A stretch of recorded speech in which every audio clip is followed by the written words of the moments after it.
Hola, muy buenas noches. Vamos a tener una charla sobre cómo preparar las diapositivas de un coloquio cuando se está presentando el marco metodológico como un sustento teórico de una tesis doctoral. Bueno, en primer lugar, un coloquio viene de una definición etimológica de Koyo Kim.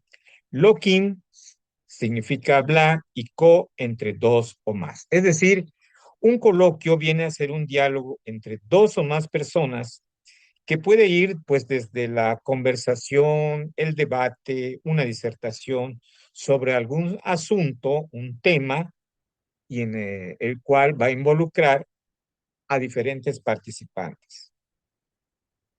El coloquio virtual, que es el que nos alude, normalmente se lleva a cabo en un espacio sincrónico, asistido por las TIC, en este caso a través de Zoom, en donde los interlocutores son ponentes, hay un moderador y hay un docente titular, a veces un evaluador.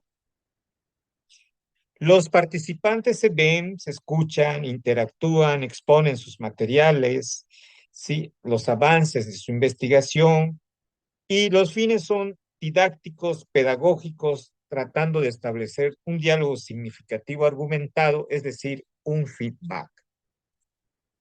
Los coloquios se pueden ocupar a nivel institucional en universidades, a nivel de maestría, doctorados, postdoctorados o de instituciones no gubernamentales que establecen este espacio académico de aprendizaje llamado coloquio.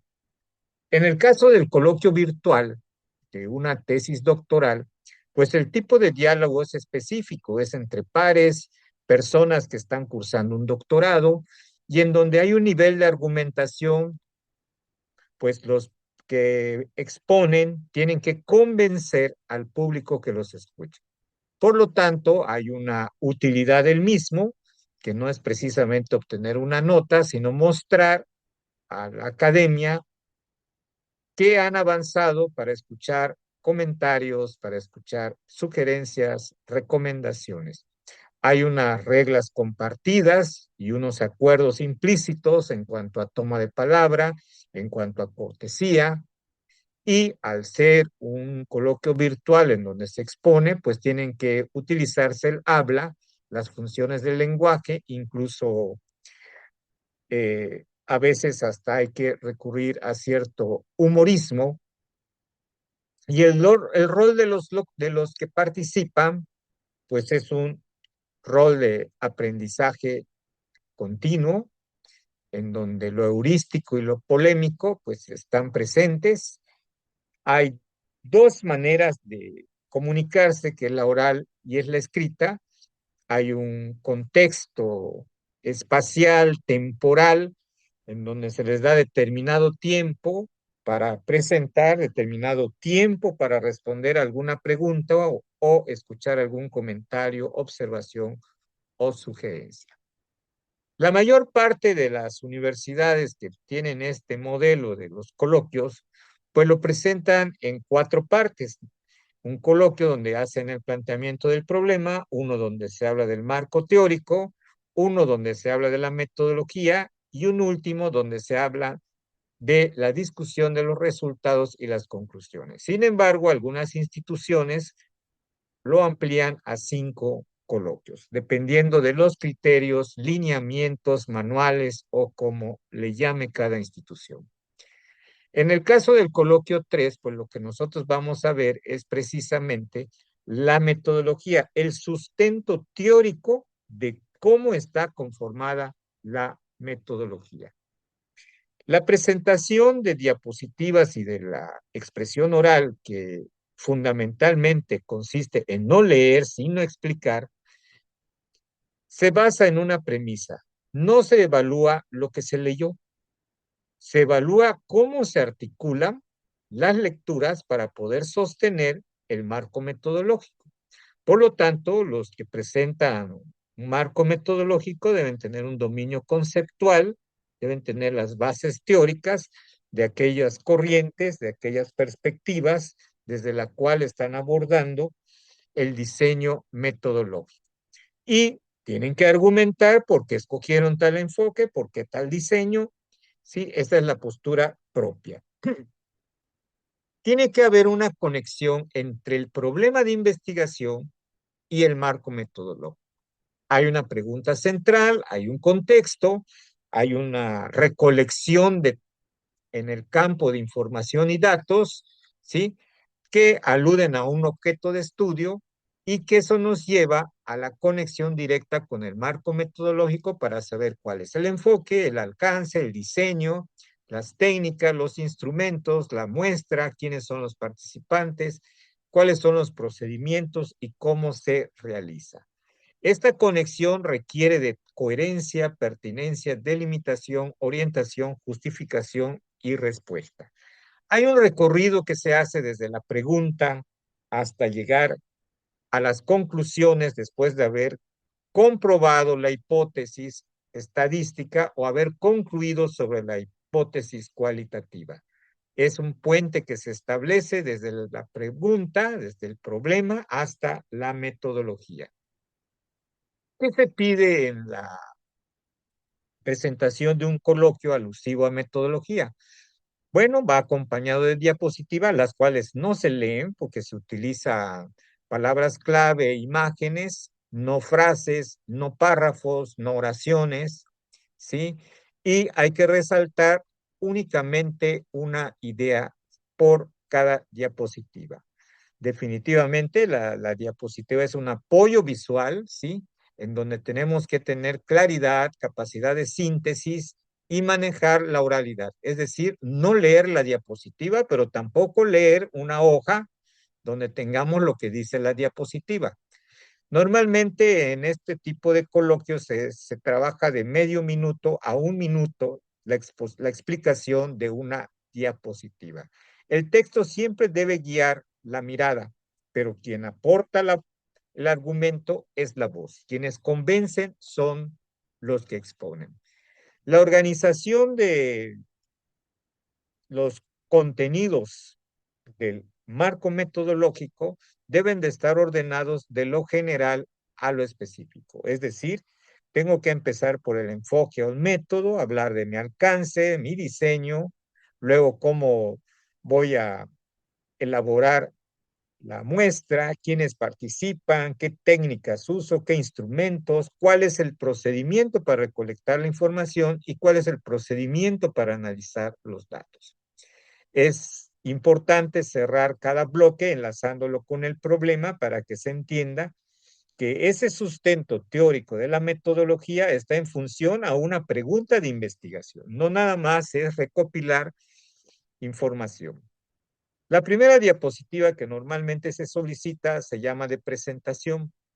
Hay un logo institucional, un nombre de la institución, un nombre del doctorado, un título de la tesis doctoral, existe una línea de investigación, una ruta, quien presenta, quien lleva la tutoría, se anexan las fotos de ambas personas, el lugar y la fecha, y siempre se pide una imagen alusiva al tema. Hay maneras de presentar la problemática. Una de ellas es poniendo la pregunta general, acompañada de una imagen en donde se dé cuenta clara de cuál es la problemática que se investiga con esa tesis doctoral. También es válido presentar solamente una imagen y a partir de allí hacer la explicación, más no la lectura. Hay que recalcar que la explicación en, este, en esta modalidad de intervención académica es importante. Aquí hay dos figuras, una está activa, la otra está quieta, y en donde se puede plantear una problemática, por ejemplo, de la identidad docente, donde maestro que no tiene vocación, está trabajando con alumnos, y pues las actividades que deja son totalmente tradicionales, ocasionando que el alumno pues se aburra y no entienda ni comprenda absolutamente nada. El primer tema que hay que abordar es el enfoque o el método. Si estamos en la ruta cualitativa, pues vamos a hablar de un enfoque cualitativo. Ya se habrán revisado diversos autores en donde se plantea desde el concepto de qué es un enfoque cualitativo, cuáles son las semejanzas y diferencias con los otros dos enfoques, qué características presentan, si son flexibles, holísticos, contextuales, si se hace una recolección a profundidad, son descriptivos, interpretativos, cuáles son las ventajas de utilizar este enfoque cualitativo, cuáles son las desventajas y cómo se pueden aplicar en las tesis doctorales a partir del problema de la situación y justificación, una pregunta detonadora que da lugar a objetivos y de ahí un marco teórico con fundamentos y antecedentes que nos lleva a buscar a través de entrevistas, observación, documentos y notas, el llamado trabajo de campo. Esto posteriormente es analizado con softwares y los hallazgos pues son los donde se busca los significados y las implicaciones de los procesos estudiados. Por lo contrario, el método cuantitativo pues tiene su propia conceptualización, unas características un tanto distintas del anterior, del enfoque anterior. Hay semejanzas y diferencias con los otros dos, que es el cualitativo y el mixto, pero también tiene sus ventajas, siendo que una de las principales es que generaliza resultados, cosa que no puede hacer el enfoque cualitativo. ¿Sí? Aquí se trata de medir, de analizar, de explicar fenómenos mediante datos y aunque hay ciertas desventajas, ¿sí? Su aplicación en la tesis doctoral varía en cuanto al enfoque cualitativo, pues aquí hay que operacionalizar al menos una variable y tiene que estar prevalente el análisis estadístico presentado con gráficas, tablas, ¿sí?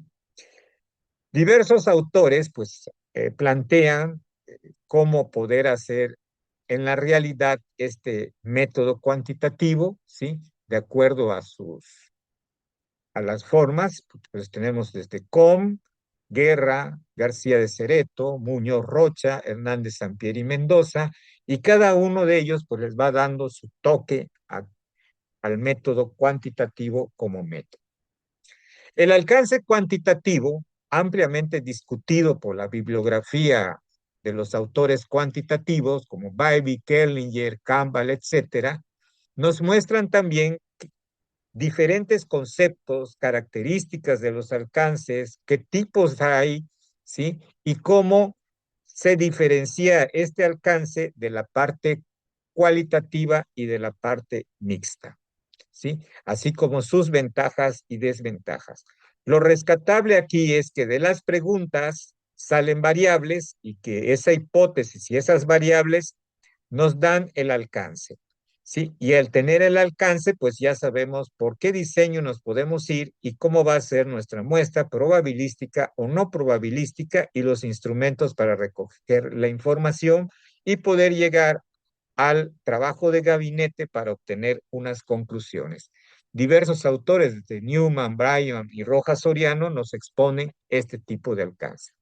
Por el contrario, el alcance cualitativo no aparece tal vez como tal, pero según sean los diferentes modelos, diseños de investigación, es como se van encontrando que existen el exploratorio, el descriptivo, el interpretativo, un crítico emancipador cuando se habla de investigación-acción, uno estrictamente fenomenológico, uno etnográfico, y también la teoría fundamentada tiene su propio alcance, que es el alcance teórico, y aquí, pues lo que importa es analizar cómo se conceptualiza las características clave, qué diferencias hay de estos alcances con los otros diseños o los otros métodos, sus semejanzas y las ventajas y desventajas. Esto sin perder de vista a los autores claves que fundamentan dicho alcance.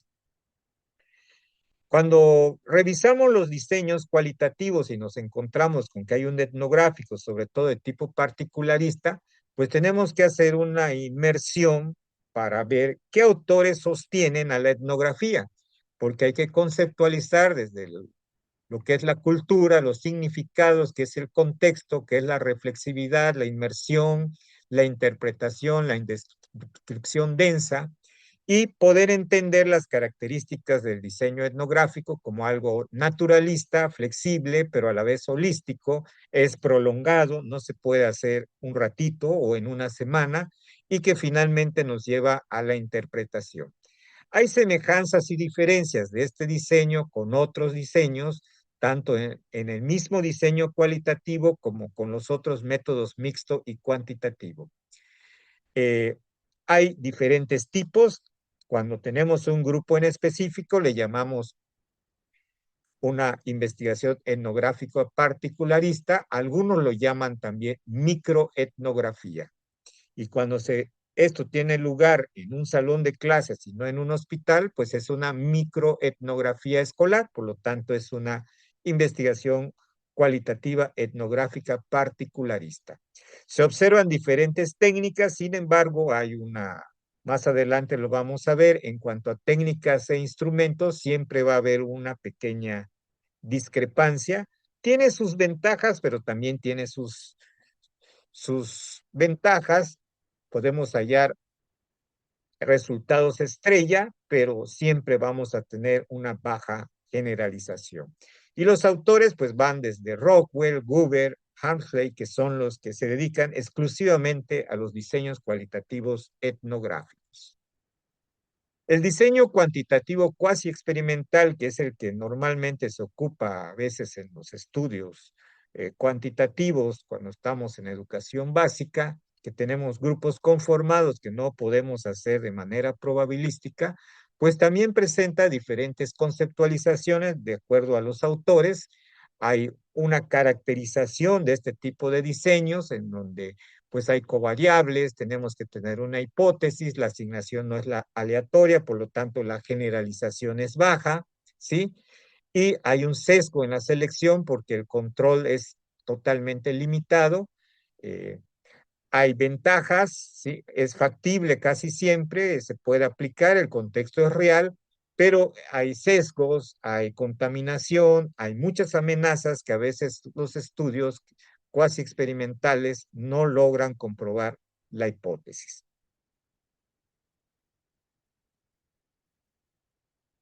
Las hipótesis cuantitativas son muy específicas. Se centran en medir, son proposiciones, son tentativas, incluyen variables, hay una relación entre esas variables, desde solamente la relación hasta la causalidad, tienen que medirse. Siempre se habla de hipótesis nula, hipótesis alternativa, hipótesis estadística, y esas hipótesis pueden ser descriptivas, correlacionales o de diferencia de grupos donde hay una causalidad. Esta puede ser simple, puede ser compleja, ¿sí? Y pues las características principales es que son observables, son medibles, se tienen que operacionalizar, ¿sí? Y tienen que ser comprobables. Hay algunas ventajas como que se pueden replicar, pero el reduccionismo, el sesgo, muchas veces afecta el desarrollo de las investigaciones. Las hipótesis cuantitativas pues tienen sus diferencias y semejanzas con los otros métodos, sobre todo en lo que alude a la medición, al uso de las estadísticas, y pues diversos autores cuantitativos hablan ampliamente de ellas, desde Hernández, Sampieri y Mendoza hasta Shekan y Vogel. Por el contrario, las hipótesis cualitativas, llamadas también supuestos, presentan unas características diferentes de acuerdo a los autores, pues cada autor le pone un tinte especial, lo que para Lincoln Guba es una cuestión de trabajo provisional, para Basilachis va a ser flexibilidad y un contexto conceptual, en tanto para Corbin y Strauss van a ser relaciones entre conceptos y se va a realizar un muestreo teórico para poder llegar a estos supuestos o llamados también hipótesis cualitativas. Tienen las desventajas de que a veces, al ser tan subjetivas, pues presentan una ambigüedad y la densidad analítica no es tanta como quisiéramos. En la parte cualitativa, hay una tipología que son hipótesis de trabajo, como proposiciones, como supuestos totalmente, como explicaciones, y algunos autores como Joseph Maxwell dicen que su principal característica es que son iniciales y luego pueden cambiar. Cuando se habla de hipótesis cualitativas o supuestos, no tenemos variables, tenemos categorías. Esas categorías cualitativas pues son conceptualizadas por diferentes autores, ¿sí? Es una agrupación, hay un proceso de clasificación, hay una interpretación, hay diferentes tipos de categorías, desde las inductivas, las deductivas, las mixtas, las emergentes que salen cuando hacemos los análisis del Atlas TI, tienen ciertas características, son flexibles, algunas aparecen y desaparecen, y los diferentes autores tienen formas de manejarlo. Hay diferencias entre un código, una categoría, un tema y un concepto, que no es lo mismo, pero hay ciertas semejanzas en las categorías que se pueden armar redes semánticas. El uso de las categorías cualitativas en los estudios, sobre todo de tipo fenomenológico y de tipo etnográfico, tiene ciertas ventajas, permite la trazabilidad, permite la comprensión, pero la tanta fragmentación puede llevar a un sesgo o a una dispersión, o cuando encontramos que Atlas TI nos da 2000 códigos, pues hay una sobrecodificación, luego no sabemos qué hacer. ¿Sí? Definitivamente los datos cualitativos influye mucho la capacidad que tenga el investigador para poder codificar, extraer las categorías reales, las emergentes y poder hacer redes conceptuales, árboles jerárquicos, etiquetar, hacer comentarios, lo cual se hace con el Atlas TI. Por su parte, los estudios cuasi experimentales manejan variables, una de ellas se va a manipular y la otra normalmente es la que se mide. Hay diferentes tipos, desde independientes, mediadoras, moderadas, ¿sí? Hay una conceptualización de las mismas, que es algo que es una propiedad, un atributo o una variación, pero que es medible, ¿sí? Y tenemos, pues, variables continuas, categóricas, de control, intervinientes, extrañas que aparecen después. Y de acuerdo a los autores, desde Bernal Torres hasta Corbetta, vemos que hay cierta diferencias, semejanzas, ventajas, desventajas entre su uso, pero hay una articulación metodológica en la investigación cuantitativa que desde el diseño nos dice qué instrumentos vamos a utilizar y lo más importante, el uso de la estadística. Las técnicas e instrumentos cuantitativos, si bien algunos autores no logran llegar a un consenso con ellos, ¿sí? Pero sí pueden definir algunas técnicas como son la encuesta, la observación, la entrevista, los registros, las pruebas estandarizadas o la sociometría, y de ahí hacer una conceptualización de qué es una técnica, qué es un instrumento, a lo que tal vez nos sirviera la definición que hace Raúl Rojas Soriano, de que la técnica es a través de qué y el instrumento es con qué. Los mismos autores dicen que hay semejanzas y hay diferencias entre técnicas e instrumentos y hay un punto en donde convergen. Normalmente ocupamos en los cuasi experimentos, ¿sí? Pruebas o test estandarizados en donde vamos a medir, cuantificar y buscar cierto control para poder determinar qué es lo que ocurrió en esto. Y para la variable que no medimos, pues normalmente ocupamos un inventario o una lista de checking para ver qué se hizo y qué no se hizo. En la parte cualitativa, las técnicas y los instrumentos también pasan por un proceso semejante. Diversos autores manejan, ¿sí? A los conceptos, la tipología, y nos hablan de las características que debe tener cada instrumento. Hay desde los autores que los plantean muy cercanos a lo cuantitativo y otros totalmente alejados de lo cuantitativo, y lo más importante es que en todos ellos el concepto central es la triangulación. Y entonces podemos ocupar desde guías, archivos, registros, bitácoras, matrices de inducción, etcétera. Y lo más importante es que la investigación puede ser sincrónica o asincrónica. Las muestras cualitativas para poder trabajar estas técnicas e instrumentos, pues su principal característica es que no está presente la probabilidad. Se habla de muestras intencionales, son teóricas, por criterio, por conveniencia, casos típicos, etcétera, y tienen ciertas características, sobre todo que no hay probabilidad y no hay estadística. Obviamente que tienen sus ventajas, que se pueden hacer estudios a profundidad, flexibles, buscando saturación, pero siempre va a haber subjetividad, el sesgo, la saturación incierta y la transferencia limitada, porque las muestras no pueden ser generalizadas.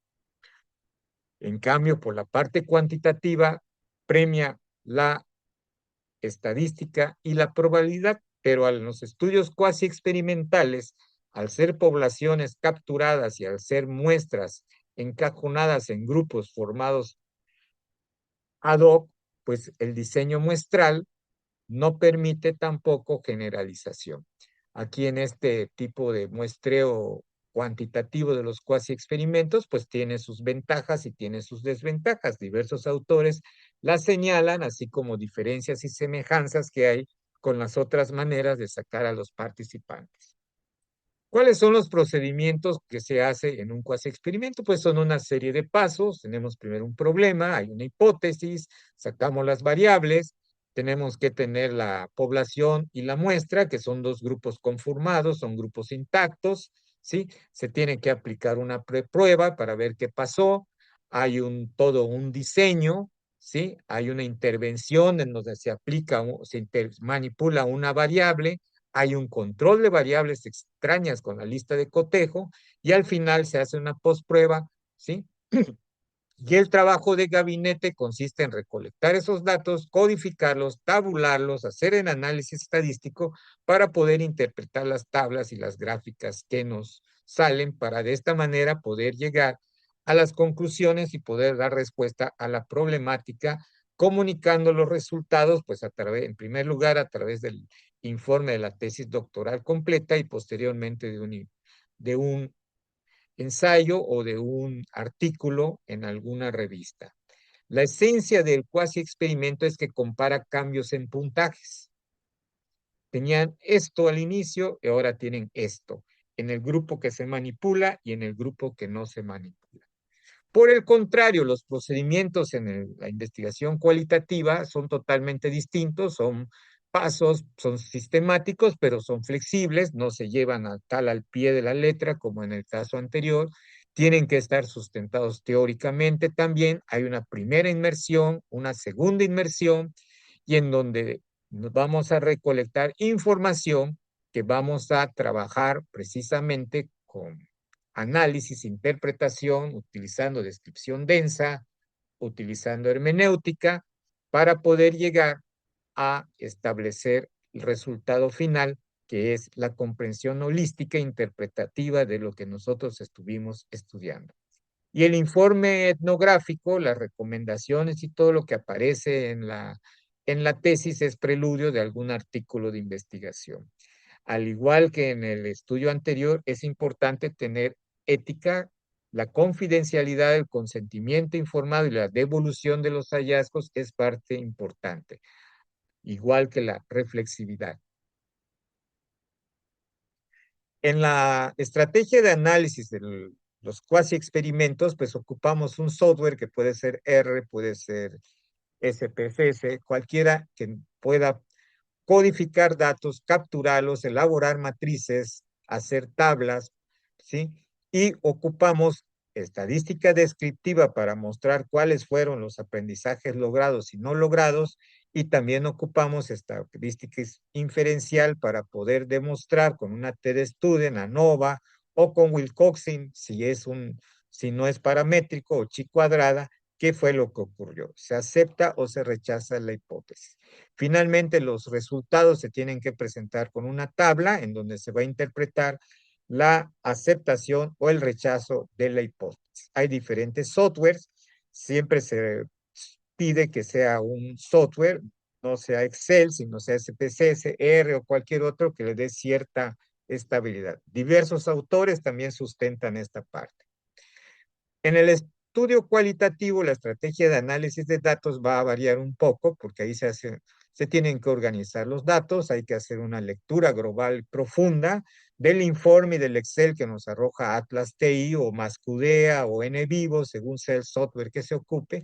Hay una codificación abierta, hay una axial, una focalizada para poder entender y luego nos tenemos que regresar al marco teórico para poder sustentar teóricamente lo que encontramos.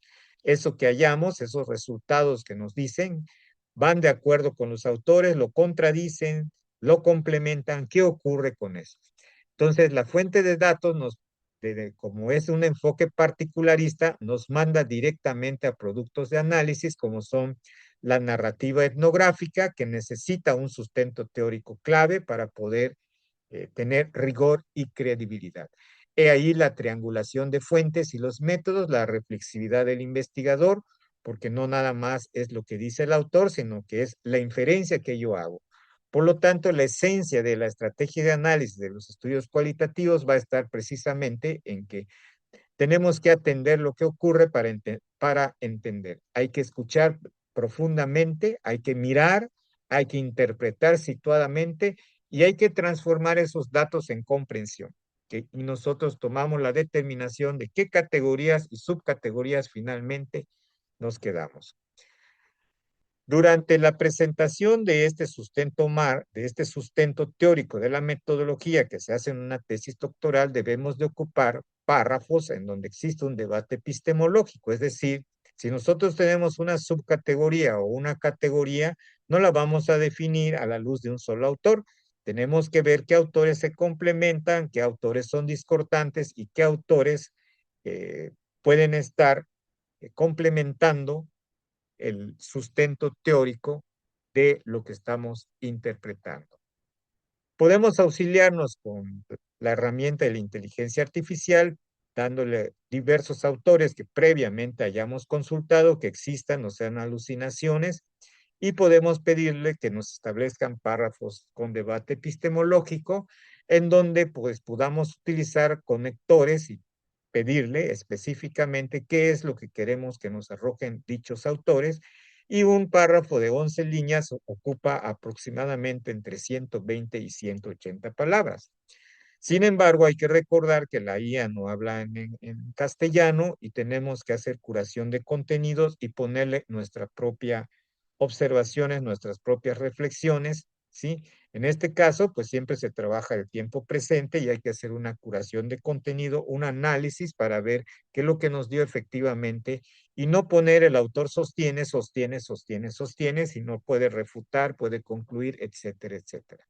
Y aquí tenemos a González que sostiene, a Saja que plantea, a Hernández que trasladan, a McDonald y colaboradores que cuestionan. Entonces, de esta manera se presentan los párrafos.